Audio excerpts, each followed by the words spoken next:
झारखंड की सबसे बड़े मेडिकल कॉलेज और अस्पताल रिम्स को बेहतर इलाज के लिए बनाने में स्वास्थ्य मंत्री लगातार प्रयास कर रहे हैं, लेकिन यह बनता हुआ दिखाई नहीं दे रहा है। इसके लिए हाई कोर्ट के द्वारा लगातार एक एक्स जज यहां पर भेजा जा रहा है, ताकि जो जीबी की बैठक में जो निर्णय हो रहा है उस पर नजर रखा जा सके और किस तरह से मरीजों को बेहतर स्वास्थ्य सुविधा मिले उस पर लेकर व्यवस्था देखा जा सके। लेकिन आप ये जो बिल्डिंग देख रही है, एडमिनिस्ट्रेटिव बिल्डिंग है, यहीं पे जीबी की बैठक हुई और जिस तरह से रक्षा राज्य मंत्री और रांची के सांसद संजय सेठ ने बाहर निकलने के बाद कहा कि यह रिम्स जो है इलाज के मामले में डिरेल चल रहा है, जो सुविधा बढ़नी चाहिए तो वो नहीं मिल रहा है।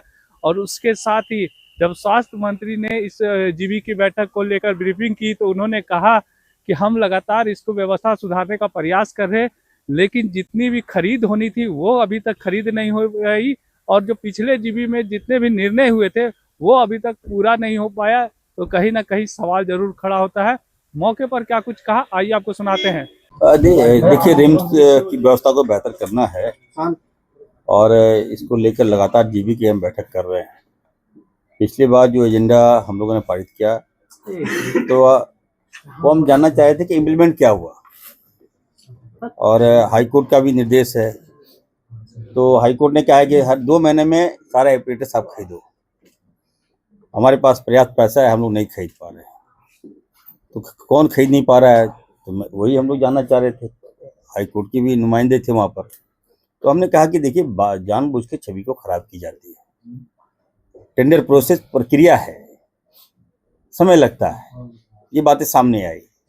तो नॉर्म्स तोड़ कर हम कोई टेंडर काम नहीं करेंगे। मेरा पैसा रह जाए, हम नॉर्म्स नहीं तोड़ेंगे। तो ये बातें सामने आई और कई डिबेट था, कई कैसे ठीक करें। जिम्स तो बेहतर है हमारा।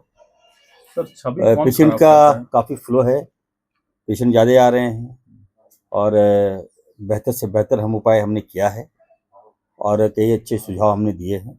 उसको इम्प्लीमेंट करना है। रिम्स मेरा है। आज की बैठक में क्या हुआ सर? कौन खराब कर रहा है? रिम्स की छवि खराब कौन कर रहा है? रिम्स का ये बातें कौन बोल रहा है छवि खराब कर? रक्षा मंत्री ने कहा है, आपने भी शुरुआती दौर में नहीं नहीं नहीं, मैंने कब कहा? मैंने कि ऐसे कोई तो रक्षा राज्य मंत्री रक्षा देश की रक्षा करें, रिम्स की रक्षा हम कर लेंगे। हम लोग एज ए मेंबर है, वहाँ अंदर कुछ और बोल रहे हैं, बाहर कुछ और बोलते हैं, तो समझ नहीं पा। ऐसी कोई बात ही नहीं हुई। तो मुख्यमंत्री से अपील किया सर, वो कह रहे हैं कि रिम्स जब मैं हमारे बगल में बैठ रहे हैं, जब वो बगल में बैठते हैं, हम चेयरमैन है यहाँ के, मेरे बगल में बैठते हैं, वो मेंबर हैं, ठीक है, मंत्री हैं, वो मैं रिगार्ड करता हूँ। उनको हमको सुझाव देना चाहिए। वहाँ पे अच्छा सुझाव देते हैं, बाहर में डीएल की बात करते हैं। ये तो ठीक नहीं, डोयल पॉलिसी तो मैं नहीं चलने दूंगा। ठीक है, सांसद इसका मतलब, मंत्री इसका मतलब क्या है? अगर आपको मैं बैठक में बुला रहा हूँ तो आप अच्छा सुझाव दीजिए। सुझाव देते हैं तो मैं इम्प्लीमेंट करूंगा उसका, आपके सुझाव को मानूंगा। अब यहाँ पे कुछ और बोल रहे हैं, बाहर जाके कुछ और बोल रहे हैं, ये क्या तरीका है? ये तो ठीक नहीं है ना। संजय सेठ साहब, नाम भी अच्छा है उनका, मैं रिगार्ड करता हूँ उनका, लेकिन अंदर तो ऐसी कोई बात नहीं हुई। आज कुछ महत्वपूर्ण फैसला बैठक में क्या निकला? आज की बैठक कहाँ पर कठिनाई हुई वो?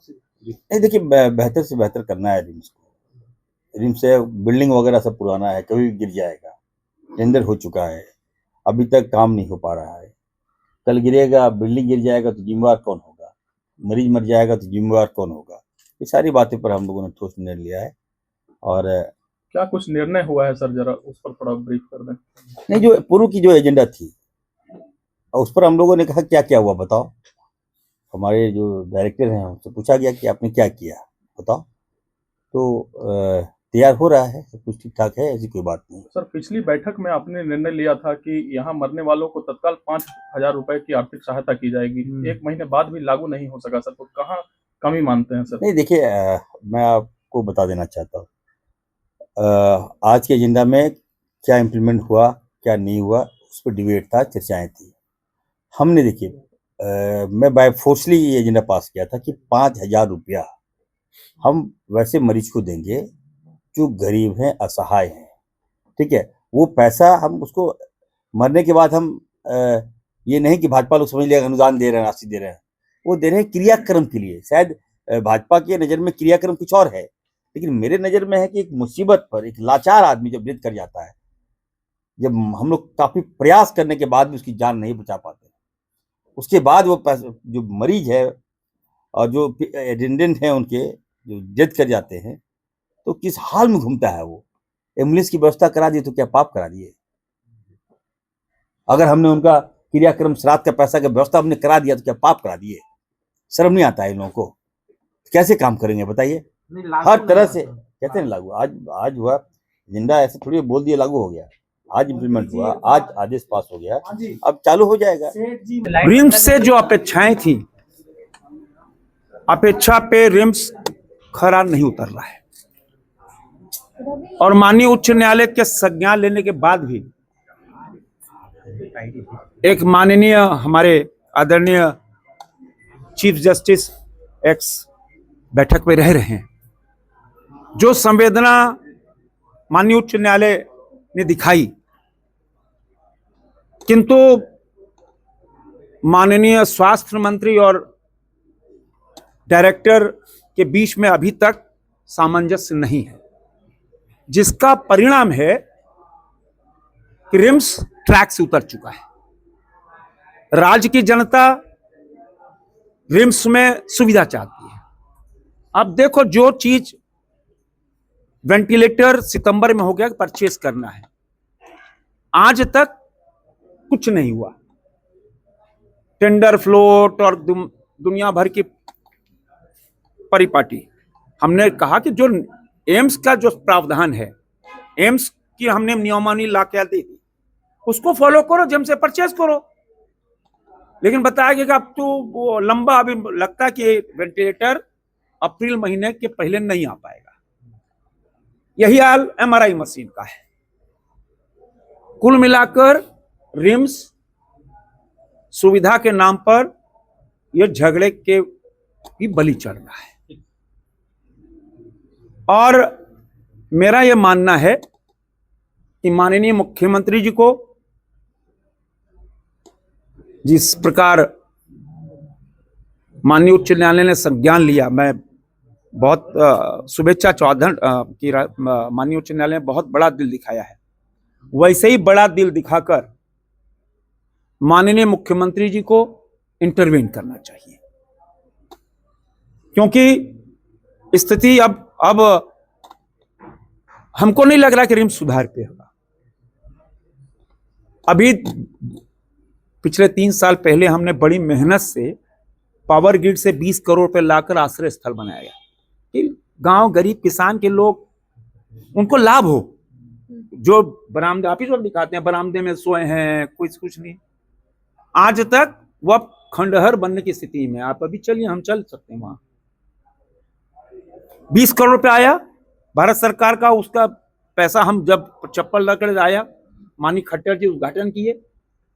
क्या हुआ, हम जब बन्ना गुप्ता थे, हमने कहा कि भाई यहाँ बहुत सारी संस्थाएं हैं, 10 रुपए में मुफ्त भोजन कराती हैं, मुफ्त में भी कराते हैं, सेवा देने को तैयार है। ऐसी एनजीओ, जितनी समितियां हैं यहाँ पर, धार्मिक व सामाजिक संस्थाएं, वो भी नहीं हुआ। आज स्थिति बस से बदतर है। अभी भी लोग बरामदे में सो रहे हैं, अभी भी भोजन वहां कैंटीन चला ही नहीं। तो पूरी तरह रिम्स प्रशासन डिरेल हो चुका है। अब एक ही उपाय है, माननीय मुख्यमंत्री जी, आप इसको संज्ञान लेकर डायरेक्टर और स्वास्थ्य मंत्री के बीच में सामंजस्य बैठाइए, अन्यथा भगवान इसका मालिक है। ऐसे में तो एक व्यक्ति को पद छोड़ना पड़ेगा, चाहे जो भी हो। अब मैंने कहा ना कि माननीय मुख्यमंत्री जी तय करें, क्योंकि स्वास्थ्य का मामला है ना। अब देखो, हम इतना बड़ा इंस्टीट्यूट है ये, मेरी बात सुनिए। हाँ, चर्चा हुई, इतना बड़ा, आज तक यहाँ ऑर्गन का कोई हुआ कि यार यहाँ पे किडनी ट्रांसप्लांट हो रही है, लीवर ट्रांसप्लांट और कुछ हुआ? खाली हड्डी जोड़ना, हड्डी मन ठीक है, लेकिन बड़ा सोच होना चाहिए। बड़ी सोच के साथ इतना बड़ा इंस्टीट्यूशन है, झगड़ा किस बात का है? हमको आज तक ये समझ नहीं आया। आज क्या विवाद है?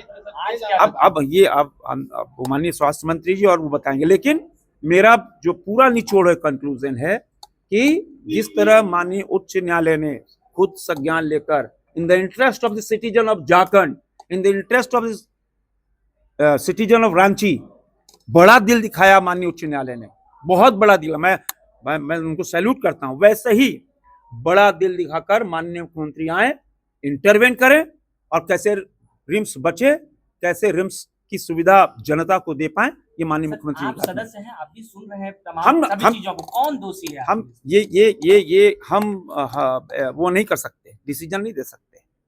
हमको जो पक्ष रखना रहता है हम जेबी के बैठक में रख लेते हैं।